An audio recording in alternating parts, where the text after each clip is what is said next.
excelentísimos señores académicos de número y correspondientes de la Real Academia de Extremadura de las Letras y las Artes, vicerrectora de Extensión Universitaria de la Universidad de Extremadura, miembros de la Corporación Municipal de este Ayuntamiento de Trujillo, decano del Colegio Oficial de Arquitectos de Extremadura, presidente del Club Senior y académico de la Real Academia de Farmacia, delegado de Hispania Nostra en Extremadura y familiares de Dionisio Hernández Gil, su esposa, sus hijas, sus nietos, yernos. Para nosotros es importantísimo que estén aquí y tenemos que agradecerles mucho que hayan hecho el esfuerzo de venir desde Trujillo para estar con nosotros. Y, por supuesto, también gracias por la asistencia al resto de personas que están hoy acompañándonos. El 6 de junio de 1980 se promulgaba el Real Decreto por el cual se creaba la Real Academia de Extremadura. Se aprobaban sus estatutos y se regulaba mediante disposiciones transitorias el procedimiento a seguir para su consolidación definitiva. Por ese motivo, el año 2021 decidimos celebrar el sábado más cercano a tal fecha como Día de la Academia de las Letras y las Artes de Extremadura. Un día señalado para fomentar la imagen cultural de la propia Academia y al mismo tiempo para recordar nuestra labor como promotores de la investigación y la sensibilización sobre el patrimonio arqueológico, histórico-artístico, medioambiental y la creatividad de las letras y las artes. Un día que refleja además la conmemoración de un autor o un elemento patrimonial extremeño seleccionado por nuestra academia y que da lugar a la disertación de una conferencia como memorándum del mismo y a otras posibles actividades realizadas como homenaje a ese autor u obra. El año 2021 lo dedicamos a Cayo Julio Lácer, ese arquitecto ingeniero del relevante puente romano de Alcántara. El año 2022 fue el de Francisco Becerra, arquitecto cantero trujillano del siglo XVI, autor de obras importantes del Renacimiento extremeño, pero sobre todo de importancia universal por su labor en la América hispana, en la ciudad mexicana de Puebla, en Lima o en Cuzco. El año 2023 es para nosotros el año de Dionisio Hernández Gil, arquitecto cacereño, medalla de Extremadura, con un gran legado tanto por su actividad profesional como por la gestión que hizo para la conservación y revalorización del patrimonio monumental y arqueológico, gracias en parte a los cargos que desempeñó y sobre todo a su entusiasmo por ese patrimonio. De él nos va a hablar nuestro conferenciante de hoy, de una personalidad que es merecedora de ser más conocida en su propia tierra, no solamente por los arquitectos y conservadores del patrimonio cultural, sino por el público en general, como parte de ese conocimiento que añade valores a la propia identidad de nuestra región extremeña. Por eso, además de la conferencia de hoy, para rendir este homenaje, proyectamos realizar una exposición conjuntamente con el Colegio Oficial de Arquitectos de Extremadura, con quienes vamos a firmar un convenio, más la colaboración del Museo Nacional de Arte Romano de Mérida, la Consejería de Cultura, Turismo y Deporte, además de pedir, ya lo hemos hecho, colaboración a la propia familia con esos tesoros que seguro que tienen de recuerdos, de fotos o de cuadros. Exposición que mostraremos en distintos lugares de Extremadura, además de celebrar un ciclo de conferencias en el citado Museo Nacional de Arte Romano, que al fin y al cabo proyectó Rafael Moneo por impulso y decisión del propio Dionisio. Una exposición para dar a conocer tanto su formación y actividad como autor de arquitectura contemporánea, como artista pintor, así como su gran labor como restaurador e impulsor de numerosos proyectos de restauración, como he dicho antes, desde la gestión. Pero no quiero entretenerles más. Ahora vamos a dar paso a la conferencia que nos va a deparar el doctor don Javier Rivera Blanco, con el título Dionisio Hernández Gil, servidor público y personaje clave en la formación de una educación de los criterios de restauración de monumentos en la democracia en España. Javier Rivera es doctor en Historia del Arte, fue también becario de la Academia de España en Roma, como lo fue antes Dionisio. Ha sido catedrático en la Escuela de Arquitectura de Valladolid y desde 2002 lo es de la Universidad de Alcalá de Henares, ocupando numerosos cargos académicos en la misma. En ambas universidades ha organizado congresos y seminarios y dirigido numerosos proyectos y más de más. Sí. Ha fundado y dirigido la revista Anales de Arquitectura, así como ha creado el Instituto Español de Arquitectura en las universidades de Alcalá, Valladolid. Es fundador y comisario durante varios años de la Feria de Restauración, Arte y Patrimonio, ARPA, y de los congresos Restaurar la Memoria. Es profesor de Restauración y Arquitectura en numerosos máster y doctorados de diferentes universidades europeas y americanas. Ha sido y es miembro de distintos equipos para la dirección y asesoramiento de la conservación y restauración del patrimonio de monumentos, como el Palacio Real de Valladolid, la Catedral y Claustro de Palencia o la Villa Romana de Tusculum, en Italia. Es asesor, además, de ICOMOS UNESCO, de la Escuela de Arqueología de Roma, del Instituto Andaluz de Patrimonio, de la Fundación Caja Madrid, Universidad de Venecia y muchos más lugares e instituciones. Me gusta recordar, eso sí, lo importante que fue su labor como vicepresidente y redactor de la Carta de Cracovia, resultado de la Conferencia Internacional de Conservación Cracovia del año 2000. Sus investigaciones las ha recogido en 40 libros individuales, más 100 en colaboración y más de 200 artículos. Es también miembro de distintas academias, como la Real de Bellas Artes de Valladolid, correspondiente de la Real de Bellas Artes de San Fernando, de la Nacional de Bellas Artes de Portugal y otras. Javier ha sido subdirector general del IPC, el Instituto de Patrimonio Cultural de España, que fundó Dionisio Hernández Gil, e investiga su obra relacionada con la restauración y conservación del patrimonio, que verá sus frutos en próximas publicaciones. Por ello, nadie mejor que él para dar hoy esta conferencia, lo que le agradecemos tanto como académico y como amigo, para lo que le damos a continuación la palabra. Gracias, Javier.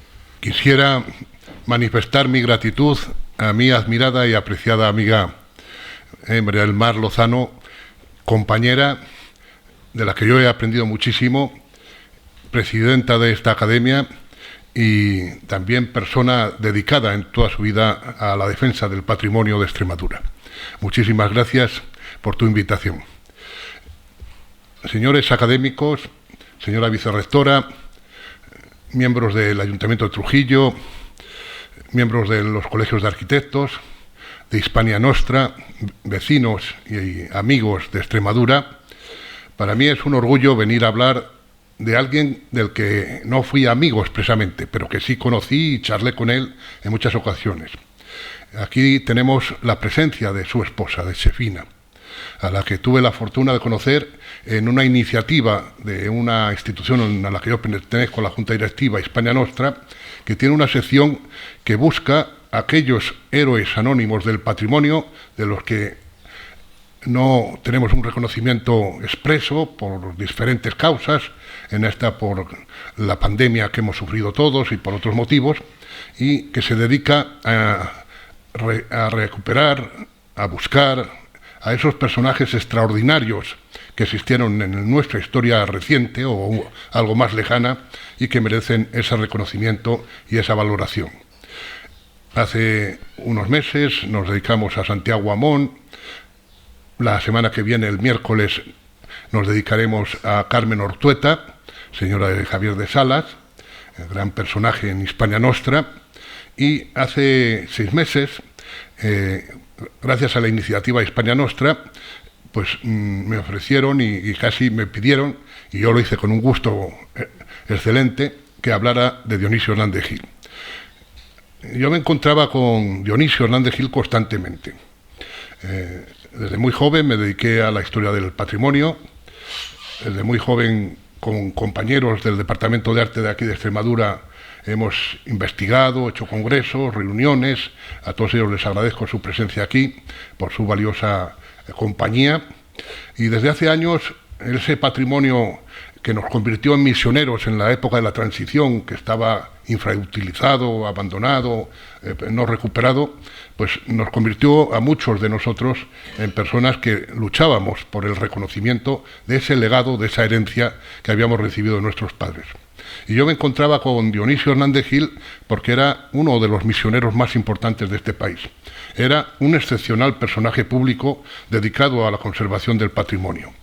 Era una persona que había dedicado toda su vida a esa lucha, a esa concienciación, a esa necesidad de que las administraciones, las instituciones, los políticos, los ciudadanos comunes, todos se dieran cuenta, fueran capaces de la trascendencia que esa herencia cultural tenía para nuestra identidad cultural, para explicar de dónde venimos y qué somos y a dónde queremos llegar, pero también para crear empleo, para generar riqueza, para posibilitar una mejor calidad de vida a todos los ciudadanos.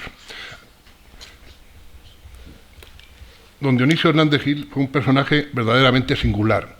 Yo tengo que agradecer a muchas personas porque todas me han hablado excepcionalmente de él, con un cariño, con una lealtad, con una singularidad extraordinaria de sus dotes como persona, como compañero, como trabajador, como presencia en la vida. Ahí cito a unos pocos, a la familia y a Fernando Hernández Gil, a Carlos Bastán, Enrique Baquedano, Álvaro Martínez Novillo, Antonio Fernández Alba, Cristina Rodicio, Araceli Pereda, María José del Toro, personajes de archivos, bibliotecas, internet, fuentes orales, y ahí ven una fotografía, muchas fotografías personales, que tengo que agradecer su facilitación a la familia, en las que vemos a don Dionisio, y a la derecha le vemos con otro personaje muy dedicado al patrimonio, un valenciano, un arquitecto valenciano, Álvaro Gómez Ferrer, en una fotografía pues, de una reunión, algún momento en el que ellos se encontraron. Para poder entender, desde mi punto de vista, ya que Dionisio Hernández Gil es una persona muy poliédrica, que se dedicó decididamente a la conservación y restauración del patrimonio, pero que también hizo obra nueva, que también pintó, que también dibujó, que también realizó muchas actividades de todo tipo, incluso su gran pasión, la agricultura y la ganadería, con la finca que tenían aquí en Extremadura. Para poder entender desde el punto de vista del ámbito de la restauración a Dionisio Hernández Gil, tengo que hablarles un poquito de la restauración en España, que es el ámbito en el que yo me voy a mover especialmente. La restauración en España fue como un péndulo, pasó de un extremo al otro en cuanto a la conservación, en cuanto al olvido, en cuanto a la creación del patrimonio. Tuvo momentos muy duros, muy difíciles. Se inició el siglo XX restaurando a la manera francesa, al estilo de Viollet-le-Duc, con la gran personalidad de Vicente Lampert, del que también cumplimos este año un centenario, que estamos celebrando en Madrid, que fue restaurador de la Catedral de Burgos, pero que se inventó gran parte de su fachada. Ahí ven cómo estaba tirando el edificio del Palacio Episcopal, que está en la fachada sur de la mole catedralicia. Y en los años 20 y 30 se produce una transformación en el patrimonio español, se introducen las tendencias conservadoras, no destructoras, no inventoras del patrimonio, con personajes de la valía de Velázquez Bosco, el restaurador de la Mezquita de Córdoba, y de Torres Balbás, el restaurador de la Alhambra de Granada. La guerra, como saben ustedes, supuso una sutura terrible en la historia de España en ese momento. Muchos arquitectos marcharon al extranjero, al exilio, otros cambiaron su profesión, otros continuaron adictos o próximos al régimen, otros continuaban con su trabajo habitual, pero la guerra, en cuanto a las ideas del patrimonio, provocó pues una etapa inicial que duró hasta los años 54, 57, que se llamaba por todos los economistas la autarquía, en la que gran parte de la población pues tenía enormes necesidades de todo tipo y no se podía gastar dinero en patrimonio. El patrimonio se fue abandonando, se fue olvidando, quedó infrautilizado, venía ya en mal estado en gran parte desde la desamortización de Mendizábal, y en la segunda etapa del franquismo, del 57, cuando entramos en las Naciones Unidas y se hacen los planes de desarrollo, pues pasamos una fase de querer emular, imitar a Europa, pues en las actividades constructivas, construyendo grandes rascacielos, de manera que encontramos otra fase también de abandono, de olvido del patrimonio. De todas formas, fíjense ustedes que la organización en España, pues había apenas 30 arquitectos en toda España que se dedicaban a restaurar. Hay un momento clave en la transición democrática, en la cual van a jugar un papel trascendente, importantísimo, algunos cacereños, algunos extremeños, como los Hernández Gil, como el primer presidente constitucional de nuestras Cortes, como su hermano menor, antepenúltimo, Dionisio Hernández Gil, cada uno en un ámbito, y vamos a ver cómo a partir de esa etapa se produce una transformación en el desarrollo. Vamos a ver. Bueno, es un ejemplo para que vean cómo se restauraba con el escaso dinero que había en la época del franquismo, de la autarquía, pues edificios como la Casa de Cervantes de Alcalá. Si estuvieran mis paisanos, mis vecinos, no paisanos, vecinos, aquí me tirarían piedras. Bueno, la Casa de Alcalá es una mentira, es un engaño. Solo el solar es auténtico. El patio con sus columnas antiguas, los muebles, las habitaciones, etcétera, etcétera, es una invención de los años 50 y 60. Es una restauración, una reconstrucción que hizo González Valcárcel y que era un poco el criterio habitual que se instaura en España después de la guerra y que va a durar mucho tiempo. Hay excepciones, por supuesto, pero va a durar casi hasta la muerte de Franco, hasta la promulgación de la Constitución en 1977 y las transformaciones que se van a producir a partir de los años 70. Ahí ven un ejemplo, que es la Casa de Cervantes, arriba un dibujo de cómo era el patio y abajo cómo lo ven ustedes después de la restauración. Hablábamos de cómo se restauraba en la etapa del franquismo.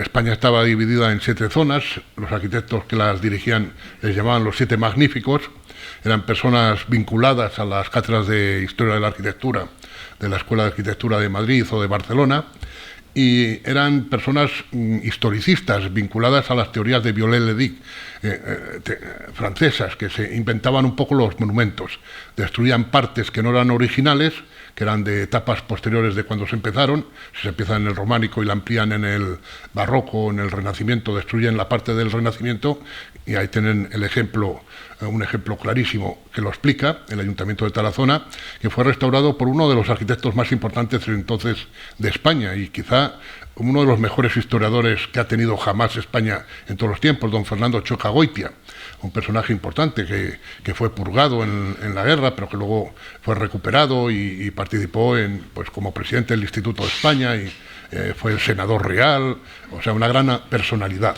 Pero desde el punto de vista de la arquitectura, pues él creía en los postulados franceses del siglo XIX.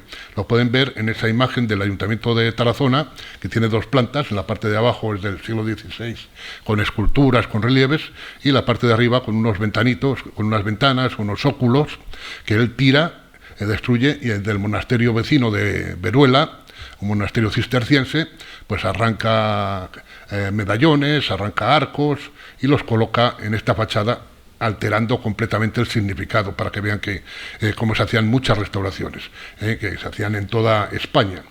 Bueno, esa es la circunstancia característica de ese momento. Y aparece el momento de la transición a la democracia. Tenemos la etapa de la transición a la democracia, para poder entender quién es don Dionisio Hernández Gil. Hemos dicho que después de la etapa del franquismo pues viene el desarrollismo. Se multiplica la economía española, se mejora la clase media, se mejora la actividad empresarial, se mejoran muchos factores, pero no precisamente, bueno, no hablamos de las libertades, lógicamente, pero no el del patrimonio. El patrimonio está todavía infrautilizado. Es más, los españoles que aspiramos a emular a Europa en el desarrollo, pues pensamos que el patrimonio es negativo, que conservar patrimonio es derrochar el dinero, es gastar el dinero. Yo me acuerdo de cuando acabé la carrera en el año 78, que hablaba con un alcalde y le decía que conservara el castillo y la iglesia, y decía que las piedras no daban de comer, hasta que se fue de viaje de bodas a Italia, y cuando volvió dice, vaya que sí da de comer, me cobraban hasta por respirar. Entonces empezaron a concienciarse de la trascendencia del patrimonio en la economía. Bueno, esa infrautilización, esa ruina, esa especulación urbana, fíjense el caso de la ciudad de Valladolid, una ciudad que hubiera sido patrimonio de la humanidad fácilmente, porque fue capital de la corona española en el siglo XVII y tuvo una espléndida historia medieval y moderna, pues fue destruida, se multiplicó por 10 su población dentro del casco histórico, destruyendo palacios, destruyendo entornos históricos y demás. Y bueno, en el caso de Gerona, etcétera, etcétera. El propio Chucagoitia, que tenía conciencia de la necesidad de salvar el patrimonio, escribió un libro que se llamaba La destrucción del legado urbanístico español. Y en él decía que España era el país del mundo que más pacíficamente había destruido su patrimonio, olvidando y no contando las guerras, no contando la guerra de la independencia, la guerra civil, etcétera, etcétera, solo simplemente por las actividades de nuestras autoridades, de nuestras administraciones y la falta de conciencia de la sociedad y de la población en general. Bueno, en el año 75, en el que saben ustedes que fallece Franco, en Europa lo declaran Año del Patrimonio Europeo. Lo digo porque ya tenemos a don Dionisio por ahí ver qué cosas pasan en Europa y en España. Y en España se organiza una exposición magnífica, de la cual ven ustedes el catálogo en esa fotografía, Patrimonio Monumental de España, con paneles, que tiene un enorme éxito, aunque todavía no tiene una repercusión, pero empieza en España a moverse cosas.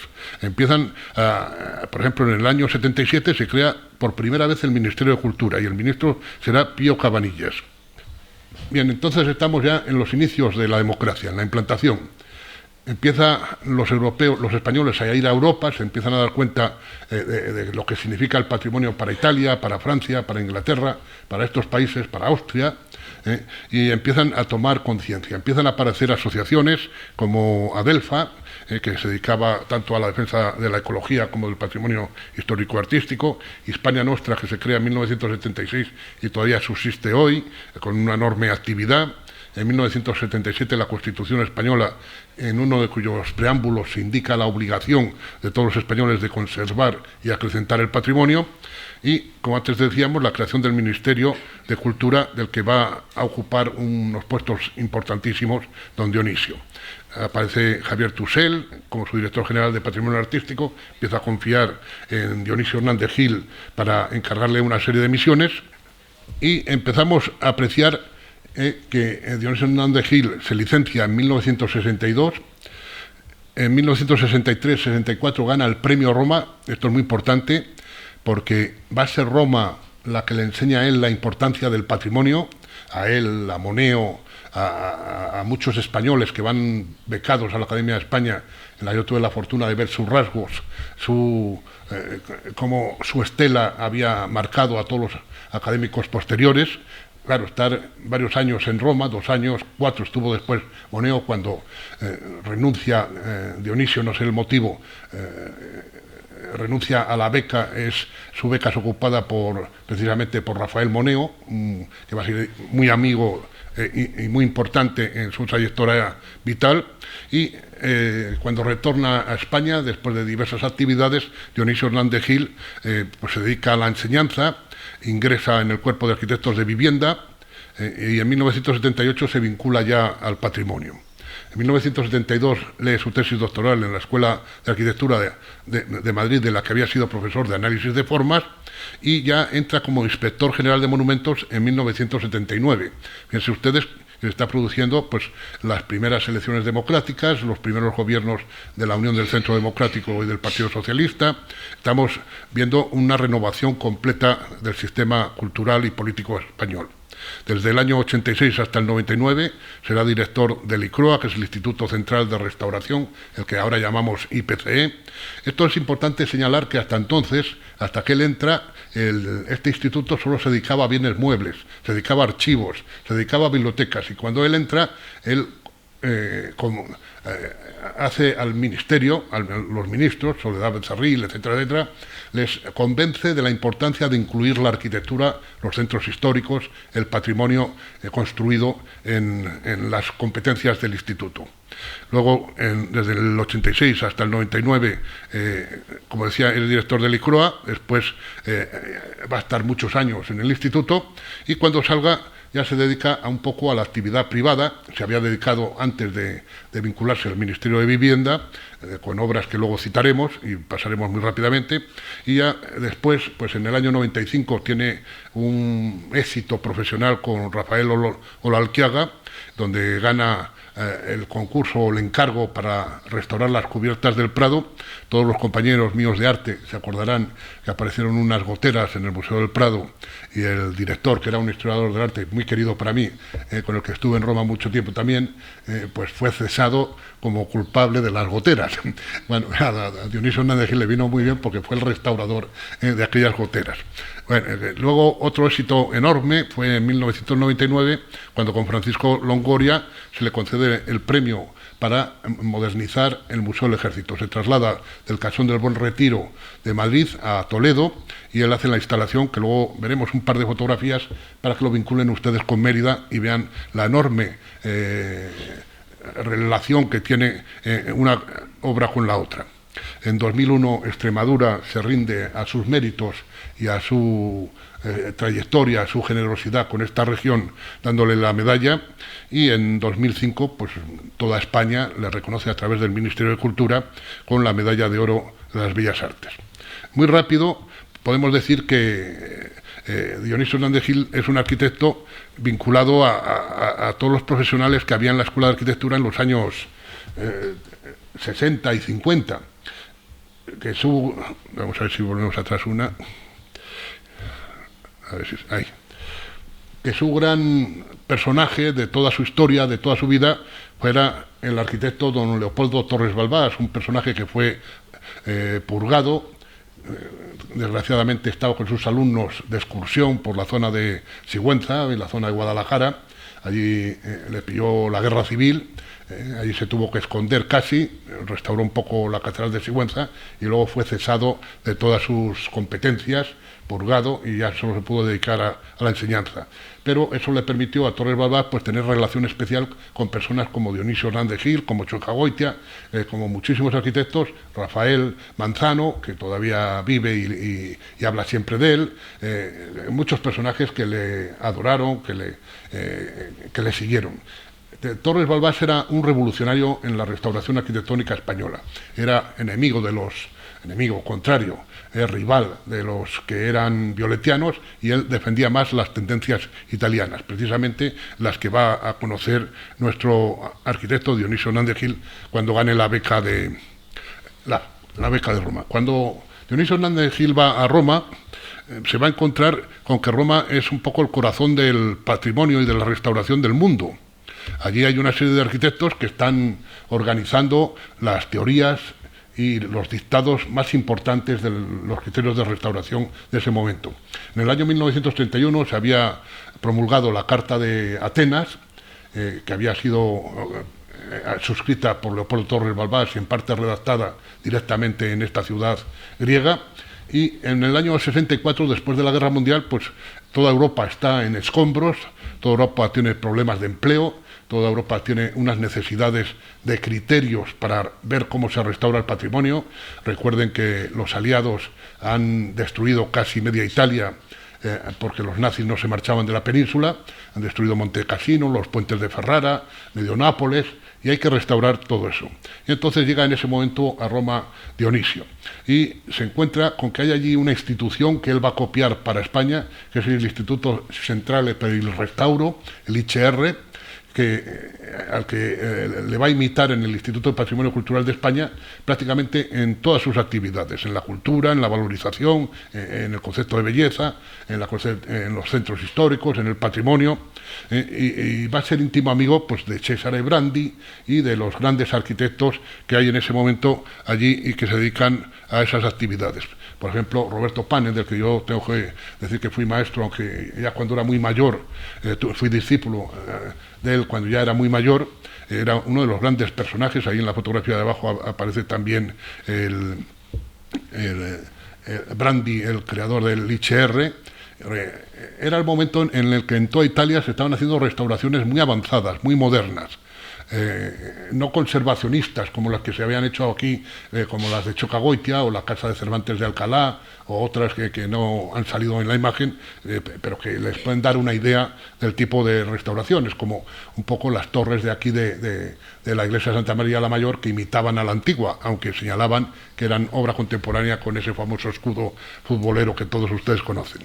Bueno, ahí ven de fondo libros que hablan de Dionisio Hernández Gil. Un discípulo de él, Antón Capitel, otro más lejano, Alfonso Muñoz Cosme. Todos hemos tenido oportunidad de estudiar su obra y sus relaciones con el mundo italiano. Es el momento en el que en Italia se publica la Carta de Venecia, 1964. Fíjense que está allí Dionisio Hernández Gil, lleva un año, está conociendo a todos estos personajes, se está dedicando y enamorando del patrimonio, se está convirtiendo para él en una obsesión, en algo importantísimo, y ahí ven ustedes un poco los redactores de la Carta de Venecia de ese año, entre los cuales hay un español, Juan Bassegoda Nonel, un arquitecto catalán, que siguió después siendo violetiano, siguió después siendo historicista, y en cambio están pues el italiano Piero Gassola, Raymond Lemer belga, Luis Benavente, que era ecuatoriano, Carlos Flores Marini, mexicano, Roberto Pane, que era napolitano, y esta es la arquitectura y las restauraciones que él va a ver en esos años. Fíjense, ahí a la izquierda ven, a lo mejor muchos de ustedes han ido a Sicilia, a Piazza Armerina, la Villa del Casale. Ahí a la derecha ven una iglesia Santa Chiara de Nápoles, que fue bombardeada por los americanos, pensando que había una base, un cuartel militar en ella. En el centro ven cómo era una iglesia barroca. A la derecha ven la iglesia arruinada que se ha quedado sin cubiertas, pero al fondo, si se fijan, hay como un rosetón gótico, y abajo ven la restauración que ha hecho Roberto Pane. Eso es lo que se llama la restauración crítica. Es que el arquitecto se convierte en interpretador del monumento, en valorizador de su historia y en salvador de sus esencias importantes. En el caso de Roberto Pane no contaba con escultores barrocos, no contaba con dinero, no contaba con los mármoles de Génova y de Carrara con que se hizo la obra, y además al ser arruinada por el bombardeo aparecía una iglesia gótica detrás. Entonces recupera, hace un acto crítico y recupera la iglesia primitiva, le pone un techo de hormigón armado, aunque luego lo pinta de oscuro para que parezca histórico, y recupera todas las capillas góticas y todas las ventanas. Bueno, esto se va a implantar en toda Europa. Es la Carta de Venecia que va a traer Dionisio Hernández Gil a España y que va a aplicar en muchas de las obras que él va a vigilar y va a conocer. Estamos en los años 1980, cuando él va a irse dedicando poco a poco, se incorpora a la Subdirección General de Patrimonio, inspector, se crea el ICROA con esos nuevos conceptos de la arquitectura. En 1981 es su director general de monumentos, ya con acceso a la posibilidad de crear un equipo propio en el que hay figuras de enorme importancia como Manuel de las Casas, que luego será director general de Fomento. El Ministerio de Fomento y el Ministerio de Cultura harán unas operaciones de restauración importantísimas en España en los años 80, cuando se recuperan todos los teatros de todas las poblaciones de España abandonados, que se habían infrautilizado por culpa del cine y la pérdida de la pasión teatral, y se restauran muchísimos de ellos. Bueno, ahí tienen el edificio de las 7 chimeneas que había inventado, restaurado don Fernando Chocagoitia, y donde se va a ubicarse y está todavía hoy en la dirección, el Ministerio de Cultura con la Dirección General de Bellas Artes y Archivos. Es el momento en el que Dionisio va a conseguir con todo su equipo, un amplio equipo de arquitectos, de restauradores de papel, de metal, de escultura, de todo tipo, con ingenieros, con químicos, con físicos de enorme importancia en esos años, va a conseguir cambiar la política del patrimonio en España. Fíjense ustedes que estamos casi a punto de empezar a tener ciudades patrimonio mundial. Ya existía desde 1972 la Convención Mundial de Patrimonio. Todavía no teníamos ciudades patrimonio mundial. Va a ser Dionisio Hernández Gil quien lo va a conseguir. 11 va a conseguir durante su dirección. Una de ellas Cáceres. Bueno, pues, ¿qué es lo que va a defender? Y que ha resaltado muy bien Alberto Humanes y él mismo en un artículo después. Salvar todos los documentos, todos los monumentos de España posibles que estaban infrautilizados, abandonados, que habían sido cuarteles, habían sido manicomios, habían sido hospitales, y estaban abandonados, arruinados. Yo soy de León, pero había edificios en León, en Valladolid, en Madrid, el Hospital Reina Sofía estaba abandonado en aquel momento. Bueno, y entonces él dice que todos esos edificios infrautilizados y esos centros históricos tienen que volver a tener vida. Había ciudades muertas, como el caso de Gerona, que antes citaba, o el de Valladolid, y que la restauración, aquí es donde yo no coincido con él, porque no somos todos absolutamente iguales. Él defendía que la arquitectura era un hecho genérico, que la restauración no era una disciplina. Nosotros vemos que cada día, los que somos profesores de universidad y nos dedicamos a la restauración, vemos que cada día la restauración es más complicada y es más necesaria la especialización y la formación específica. Pero él en su momento irrumpe para eliminar aquel historicismo dominante de aquella época, irrumpe con nuevos arquitectos jóvenes, pero arquitectos también muy prestigiosos, como Sáenz de Oiza, como Fernández Alba, como de la Sota. Algunos de ellos después se dieron cuenta que no sabían nada de restauración, como les había pasado en el siglo XIX, que no sabían nada del gótico, y tuvieron que dejarlo. Sáenz de Oiza, que le dieron la Catedral de León, pues vio problemas tremendos y lo dejó. Alejandro de la Sota estuvo a punto de tirar un palacio episcopal y no volvió a dedicarse a la restauración. Pero otros, en cambio, como Antonio Fernández Alba, pues se convertiría en uno de los grandes restauradores de España, con el Observatorio Astronómico, con el Reina Sofía, con las obras que hizo en Salamanca, en la Clerecía, etcétera, etcétera. Bueno, entonces incorporó, fíjense ustedes, que en apenas 3 años, de 30 arquitectos restauradores que se dedicaban en España de aquellas 7 zonas magníficas que se habían creado ya en la República, en la dictadura de Primo de Rivera y que pervivieron en la República y durante todo el franquismo, se pasó inmediatamente a 350 arquitectos repartidos por toda España trabajando en restauración. Y luego, como les decía antes, pues algo muy importante, el entendimiento entre el Ministerio de Fomento y el Ministerio de Cultura. Fíjense, una de las cosas importantes que van a hacer Dionisio Hernández Gil y Manuel de las Casas es crear el 1% cultural. Lo crean los ministros, pero ellos son los que les convencen. Cada vez que se hace una obra pública en España hay que detraer un 1% cultural para restaurar, para conservar el patrimonio. Y gracias a ello pues se han restaurado infinidad de obras. Aquí Santa María la Mayor se ha restaurado gracias a esos fondos. Bueno, todo el legado teórico y los principios y el mundo arquitectónico que él conocía y de la restauración, pues está en 2 publicaciones fundamentales que él dirigió.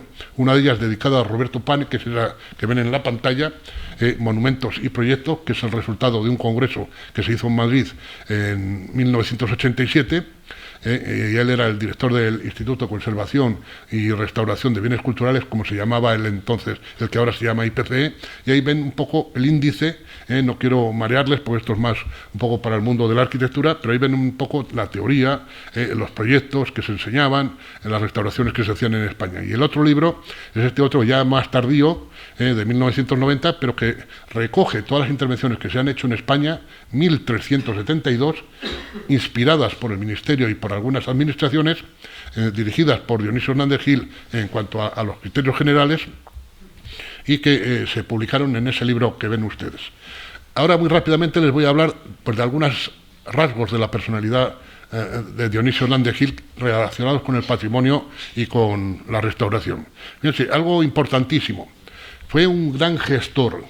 Fíjense ustedes, si a nuestros hijos, que ahora muchos de ellos tienen tendencias a ser funcionarios, pero quieren serlo porque dicen que hay seguridad en el empleo y porque hay un sueldo curioso. Bueno, pues en aquella época nadie quería ser funcionario en el mundo de la arquitectura, del arte, de la conservación. ¿Por qué? Pues porque no estaban reconocidos por sus compañeros. Los arquitectos compañeros de aquella época hacían rascacielos, ganaban millones de dinero, ganaban unas cantidades tremendas, inmensas, y tenían poder político, y tenían poder urbano, y tenían poder ciudadano, y tenían... Bueno, pues esta gente tenía un valor especial. Se dedicaban a la función pública, a servir al Estado, a servir a las administraciones, y tenemos una deuda inmensa con ellos. Bueno, entre las muchas iniciativas que hizo Dionisio Hernández Gil, pues fue recuperar para España el edificio de la Corona de Espinas, que era un edificio, antes se lo comentaba con los amigos del Colegio de Arquitectos, cuyas obras se paralizaron. Es un edificio fantástico, la Corona de Espinas, está en la Ciudad Universitaria de Madrid, hace el jardín, pared con el jardín de la Presidencia del Gobierno, con la Moncloa, y las obras se paralizaron. El arquitecto era Fernando Higueras, había hecho el primer proyecto con Moneo y se enfrentaron, no se solucionó, luego participó otro arquitecto, Miró, se paralizaron las obras, y en determinado momento la policía localiza ahí arriba, cuando estaban las obras paradas, como se ve en la fotografía en blanco y negro, localiza un comando de ETA que está dispuesto a atentar contra Adolfo Suárez. Lo localizan, lo detienen, y entonces ya pues dicen, ese edificio hay que acabarlo de una vez. Y es cuando Dionisio Hernández Gil convence que ese edificio tiene que convertirse en el Instituto de Patrimonio Cultural de España. Y cuando se acaba, pues es el corazón de la restauración, de los especialistas, de los profesionales, de los cursos, de la creación de criterios para restaurar en España. Otras iniciativas importantes de él, pues las conocen todos ustedes. Seguro que muchos de ustedes saben de Dionisio muchísimo más que yo. El gran gestor cultural público, Museo Romano de Mérida, años 80. Era ministro Íñigo Cavero, después Soledad Becerril, después Javier Solana, y en 1986 lo inauguran los Reyes con Francesco Consiga, con Solana, etcétera, etcétera. Fíjense a la izquierda y en el centro cómo era el antiguo museo que había creado Cruz Martínez Esteruelas, el ministro de Educación y Cultura, de Educación de la época de Franco.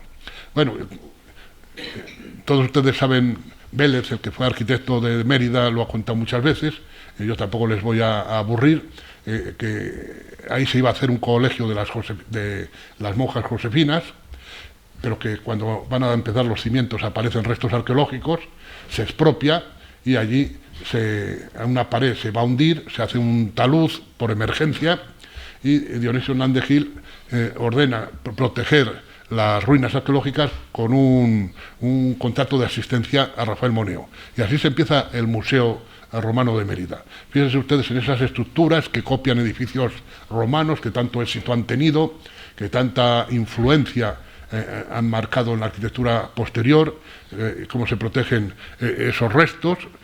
Fíjense aquí donde está la cripta, los restos que aparecieron debajo de lo que iban a ser el Colegio de las Josefinas, ahí en ese plano de la derecha, y la entrada al museo, y gracias a distintos contratos que se conocen perfectamente, pero nunca de forma legal, no hubo licencia, no hubo contratos, pues se hizo el Museo de Mérida, que es uno de los edificios más notables de la arquitectura europea de los años 80. Bueno, Dionisio Hernández Gil, muy joven, en los años 60 empezó, 64, 65, fue un heterodoso en la restauración en España. A José María de Oriol, que era un ingeniero de hidroeléctrica española, en la actual Fundación Iberdrola, y a Dionisio Hernández Gil les encargan, como generosidad de la hidroeléctrica, por hacer un pantano, restaurar para convertir en un centro de congresos la conventual de San Benito de Alcántara. Una serie de ideas importantísimas publicadas en revistas en aquellos años, recuperar las estructuras originales, hacer respeto por todas las partes históricas del monumento. Ahí están las publicaciones que se hicieron en las revistas del COAN, completar las partes desaparecidas con arquitectura distinta, que fuera discernible, según decía la Carta de Venecia, uno de sus artículos, restaurar, consolidar las ruinas, hacer reversible todas las intervenciones para que se pudiera retornar si se consideraba que se había hecho mal, eliminación de los añadidos degradantes, y así vemos como una ruina ilustre de Alcántara pues va a ser recuperada, primero por anastilosis, porque esas fachadas que habían perdido sus arcos y se habían hundido y estaban caídos van a ser colocados de pies, esas iglesias va a ser consolidada. Fíjense ustedes, hay como se ven muchos tejados que han desaparecido, se van a reconstruir en distintos materiales para que se discierna, para que sea distinguible lo que es antiguo y lo que es nuevo, tal como decían en la restauración crítica, y ahí vemos planos originales de él que se encuentran en el archivo del Instituto del Patrimonio Cultural de España en estos momentos, y aquí vemos algunas vistas de los nuevos tejados, de los claustros, de la fachada que se reconstruye por ese sistema casi griego de levantar lo que está caído y ponerlo de pies, y ahí ven pues esas casi escultóricas bóvedas de las salas de reuniones, de las salas de los congresos, para señalar que eran obra contemporánea, que no eran obra primitiva de la conventual. Otra obra que todos ustedes conocen muy bien es el templo romano de Diana de Mérida, que algunos criticaron porque introducía piezas señaladamente no originales. Se podían haber copiado muy bien, si hubiera sido Chocagoitia o los arquitectos de la época del franquismo hubieran copiado de un capitel todos, pero él, precisamente siguiendo las normas de la Carta de Venecia, decía que tenía que ser distinguible, no se podía engañar entre lo antiguo y lo nuevo. De manera que con resinas, con hormigón, pues hicieron las partes nuevas. Fíjense ustedes cómo se encontraban en los archivos del IPC, fotografías, planos del estado primitivo de la casa antes de su intervención. Era muy difícil esta operación porque dentro del templo había un palacio del siglo XVI, de los Corvos, de la familia de los Corvos, y él, respetando también esa Carta de Venecia, si hubiera sido un arquitecto de la época del franquismo, hubiera destruido el Palacio del Renacimiento y hubiera reconstruido solo el edificio romano, pues él conserva el del Renacimiento, porque todos los añadidos históricos son importantes, y recupera también el romano. Bueno, pues ahí tienen algunas fotografías antiguas de las operaciones, incluso la fotografía del expediente original, de la memoria firmada por el próximo Dionisio Hernández Gil en el Instituto del Patrimonio Cultural de España, y el resultado final que todos ustedes conocen, con el Palacio de los Corvos detrás, la reconstrucción de los capiteles con resinas y con hormigones para señalar lo que era primitivo, y planos, muchos planos que hay en el Archivo General de la Administración de Alcalá, en el Instituto de Patrimonio Cultural de España, en muchos archivos, porque les diré que una de las torturas que nos ofrece don Dionisio Hernández Gil es que cada vez que entramos en un archivo encontramos más cosas de él, más innovaciones, más aportaciones. Fue un trabajador incansable que dirigió a un equipo extraordinario de gente y que hicieron numerosísimas obras. Bueno, se las paso muy rápido porque todos ustedes lo conocen muy bien. Bueno, otro edificio que él restauró con Carlos Baztán, uno de sus compañeros en muchas de sus obras, fue la Asamblea de Extremadura, un antiguo hospital de San Juan de Dios. También colaboró con él personajes como Javier Feducci, como el escultor Antonio López, con las esculturas que se colocaron. Estos son los planos originales. Pueden ver el antes y el después, cómo se encontraba, cómo se restauró, cómo se hizo el hemiciclo. Las dos esculturas de Antonio López, que representan a las dos provincias de Extremadura, Cáceres y Badajoz, en la cornisa, en los patios, el hemiciclo. Bueno, fíjense ustedes las torturas de los historiadores. Muchas veces vamos a los archivos y encontramos documentos firmados por unas personas y luego los desarrollan otras. Es el caso de Peñaranda de Bracamonte. Los planos los firma don Dionisio Hernández Gil, pero la obra la realiza un compañero de él, muy amigo entonces, Fernando Pulín, que es un gran arquitecto que trabaja mucho en Ecuador, en Perú, y fíjense, se trataba de un edificio que se había incendiado. Los planos y las propuestas las hace Dionisio Hernández Gil, la construcción y el proyecto final lo hace Fernando Pulín, y obtiene el Premio Nacional de Restauración. No sé si ven ahí en la parte superior también como lo que ya no es original, que es toda esta zona, pues se hace con materiales distintos para que todo el mundo sepa que es primitivo y que es nuevo. Bueno, pues planos... Restauró, y los planos llevan su firma, la Catedral de Coria entre 1973 y 1977. todo el conjunto y todos los alrededores de la catedral tenían infinidad de arquitecturas añadidas de escaso valor, que él eliminó y que fue quitando para recuperar el valor, también las cubiertas, y ya nos introducimos un poquito más cerca de nosotros, como restauró la Casa Museo de Pizarro, de la que se conservan también todos los planos. Intervino también y defendió aquí en Trujillo restaurar el castillo, la Alcazaba, las iglesias de San Martín y la iglesia de Santa María. Ahí tienen algunos de los planos. Bueno, y luego hizo muchas intervenciones, ya para no aburrirles vamos a avanzar más rápido. Esto es de la Alcazaba de Mérida. Fíjense, una de las obras importantes fue las nuevas cubiertas del Museo del Prado con la Alquiaga. Ahí ven a la izquierda las cubiertas antiguas, esas que provocaron la dimisión o el cese del director del museo, de Felipe Garín, y a la derecha que recuperan con nuevos materiales la iluminación cenital original de Villanueva. Y ahí tienen la intervención en el Museo del Ejército, que tiene una relación importantísima con Mérida, por lo cual es muy posible que Moneo y él pues discutieran constantemente cómo se hacía lo de Mérida. Ahí ven cómo se han instalado ya elementos modernos como escaleras mecánicas. Fíjense ustedes los capiteles, qué sencillos y qué columnas para sostener las estructuras de los sótanos del museo. Qué actividades más importantes. Bueno, podría haberles contado multitud de obras, desde el hotel que hace en Cáceres, iglesias, restauraciones, la Universidad de Extremadura, una intervención interesantísima, que estoy trabajando un poquito en ella. Ahí tienen un listado. Trabajó en la Catedral de Burgos con Pío García Escudero, el que fue también presidente del Senado. Es decir, que antes les decía que constantemente encontramos novedades.